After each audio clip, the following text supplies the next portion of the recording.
They all thought she'd come begging the ex-wife, the outsider, the one they wanted to erase. But when the will was read, the room went silent. Because the woman they tried to forget now owned everything. Grace Sterling parked her old sedan a few blocks from the sleek glass tower of Hartwell Associates. The walk gave her a moment to steady herself. 15 years since her divorce from Marcus. 15 years of rebuilding while watching him grow richer and their children drift farther away. Marcus had died 6 weeks ago after a private battle with cancer. Grace hadn't gone to the funeral. She wasn't welcome anymore. But the letter came anyway, summoning her to the will reading. Clutching her worn purse, Grace felt the weight of that manila envelope pressing against her side, heavier than the 15 years of silence that sat on her chest. Inside the marble lobby, the receptionist's eyes flicked up when Grace gave her name, a flicker of recognition quickly masked by polite professionalism. 14th floor, mahogany conference room, the woman said. Grace wasn't early, just on time. No more time wasted in that room than necessary. As the elevator doors slid shut, she caught her reflection, silver-streaked hair neatly styled, minimal makeup not trying to outshine Vanessa's designer glam, but not beaten either. The door to the conference room opened, and every head turned. Vanessa sat like a queen in a pricey black dress. Blake and Chloe's own children, now adults, stood beside her, the perfect image of their father with cold eyes and tight smiles. Marcus' business associates, including Richard Kensington, lingered nearby. Grace's hand trembled on the door handle. She almost walked away. What was the point? But something, maybe the weight of that envelope, pushed her inside. The room buzzed with quiet whispers and pointed stares. Grace took a seat in the corner, away from the throne Vanessa held at the center. Blake was the first to speak, not to her, but to the room. Why is she even here? Dad divorced her 15 years ago. The sting of his voice hit sharp, but Grace wore years of practice like armor. Vanessa smirked. Maybe she hoped for some sentimental trinket, but Marcus wouldn't keep her in mind after all this time. Not with what we built together. The word we cut through the air. Vanessa's claim to an empire Marcus had largely built long before she arrived. Grace said nothing, focusing instead on a seascape painting across the room, imagining herself there, peaceful, distant, far from this gathering of ghosts. Then Richard Kensington, Marcus' longtime partner, approached with a sneer disguised as confusion. This is for family and close associates only. Before Grace could answer, Blake shot back. She's not family anymore, Richard. Don't worry about it. Richard's eyebrows lifted. Ah, I see, he said with a chuckle loud enough for others to join. I thought someone let the cleaning lady in. The room laughed. Grace felt heat rising in her cheeks but smiled tightly. I was invited by Mr. Hartwell, she said calmly, but thanks for your concern. Richard slunk away, mumbling to Blake, who smirked. Grace breathed deeply. She wasn't here to fight them. She was here because Marcus wanted her here. Vanessa's voice cut through her thoughts. Is that the same dress she wore to the gala in 2006? Those shoulder pads? So dated. Her friends giggled openly now. Grace counted breaths, in, out, steady. She'd faced worse. Across the room, Chloe glanced at her mother. Something flickered in her eyes. Hesitation, regret? But Blake whispered, and the moment vanished. Chloe pulled out her phone, filming quietly. Mom's at the will reading, still in clearance department store, she mocked, rolling her eyes for the crowd. That was the little girl who once made glittery Mother's Day cards, who cried in Grace's arms after her first heartbreak. Now she was a stranger weaponizing her mother for social media. Blake stepped forward, voice low. This isn't your family anymore. I don't know why Hartwell invited you, but you should leave. Save yourself the embarrassment. Grace met her son's eyes, the same deep brown she saw in the mirror. I have as much right to be here as anyone, she said softly. Mr. Hartwell requested me here. Dad left you behind. We all did. Blake's voice was cold but rehearsed. Dad said you abandoned us emotionally long before the divorce, that you were cold and unloving. That's why he left. Grace's heart ached with the familiar lie Marcus spun to justify his affair and abandonment. She never fought it publicly. What was the point in dragging their children into a mess?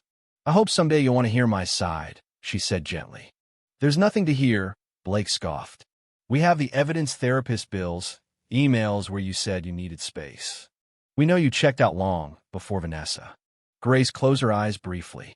Those therapist bills were from her trying to save the marriage after Marcus' first affair, not Vanessa's, but his assistant 3 years earlier. The emails were taken out of context. She'd asked for time to think after discovering suspicious charges. Marcus had painted himself the victim, her the cold wife. Blake was too young then to understand. You were 11 when we divorced, she said quietly. Save it, he interrupted, voice rising. I'm not that little boy anymore. Dad made his choice. So did we. And with that, he returned to Vanessa's side, protective as ever. A young assistant announced Mr. Hartwell would begin in 5 minutes. Grace noticed no seat was set for her at the main tableau surprise. She stayed put, and the assistant kindly told her, You can remain where you are. Vanessa sat at one end, queen of the court. Blake and Chloe flanked her like loyal subjects. Grace watched them her children by blood, but distant strangers by choice. The ache was physical. Harrison Hartwell entered, tall and imposing in his suit, carrying the weight of old money law. He greeted the room with measured calm and began the reading. Marcus will have been updated 6 months ago after diagnosis, but before his illness worsened, after he and Grace had started to reconcile. Hartwell read with solemn precision, and Grace braced herself. To my first wife, Grace Sterling, who gave me the best years of her life. The room froze. Vanessa's smile faltered. Blake and Chloe exchanged confused glances. Richard looked uncomfortable. To Grace, I leave my entire estate valued at approximately $50 million, including Sterling Innovations, real estate, investments, and personal assets, to be transferred immediately upon my death. Gasps filled the room. Vanessa's face drained of color. Blake half rose then sank back in stunned silence. Vanessa whispered, That's not legal. I'm his wife. Hartwell calmly replied, The will is legal, Mrs. Sterling. Mr. Sterling made provisions for you, too. Vanessa's hands gripped the table, knuckles white. To my current wife, Vanessa, I leave $100,000 and her personal belongings. A pittance. To my son, Blake, $50,000 and forgiveness of debts totaling $230,000. To my daughter, Chloe, $50,000 and forgiveness of debts totaling $180,000. Chloe's phone dropped to the table, eyes wide, looking at Grace not with hate but bewilderment. Smaller bequests followed, but the bombshell had dropped. The empire, the fortune all to Grace, the woman everyone tried to erase. Vanessa erupted. This is fraud. He must have been manipulated. I demand to contest this will. Blake stood, furious. Dad would never do this. She tricked him. Richard looked ill. Chloe sat silent, tears streaming. Hartwell raised his voice. This will is legal. Mr.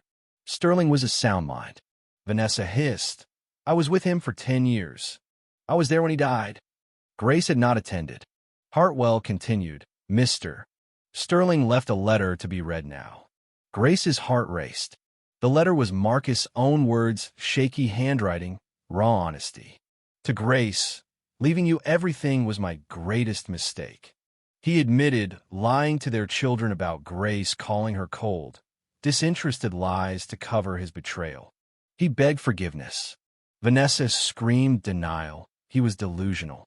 The medication made him see things. Hartwell dismissed her claims. He was evaluated by 2 independent doctors. The letter named Vanessa's affair with Richard a 2-year secret.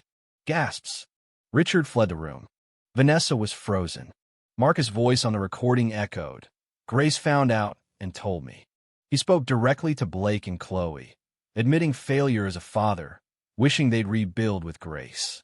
The room was heavy with silence. Vanessa stormed out, threatening court battles. Blake and Chloe looked at Grace anew, a complicated, painful reckoning.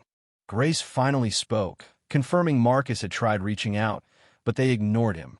She revealed the envelope texts, calls, emails from Marcus. Blake's defiance cracked as he saw the evidence. Chloe quietly admitted, "Mom, you and Dad reconciled?" "Yes, shortly after his diagnosis," Grace replied. "We worked through years of hurt." Vanessa sneered, accusing manipulation. Grace answered calmly, "Forgiveness benefits the forgiver as much as the forgiven." Vanessa vowed to fight. Grace warned of the no contest clause. Blake, wrestling with it all, said, "I don't know if I can accept this, but I want to try." Chloe nodded, tears and hope mingling. Grace proposed a future, selling the mansion to Vanessa at a reduced price or to her children, forming a board for Sterling Innovations, family therapy. Blake kissed Grace's cheek, the first sign of healing. Later, Grace and Chloe shared coffee, talking about forgiveness, mistakes, and new beginnings. Blake joined them, tentative but present. Vanessa's legal fight loomed, but the true inheritance was clear a chance to rebuild family and reclaim love. 1 month later, Grace stood in her sunlit studio, painting a seascape, dark water meeting bright sky, a symbol of their journey from estrangement to hope. Around her, women seeking second chances through art found healing. With Marcus' ring around her neck, not as a symbol of loss, but of grace and resilience, Grace Sterling knew she was finally home, not in wealth or status, but in the strength of forgiveness, a legacy no one could take away.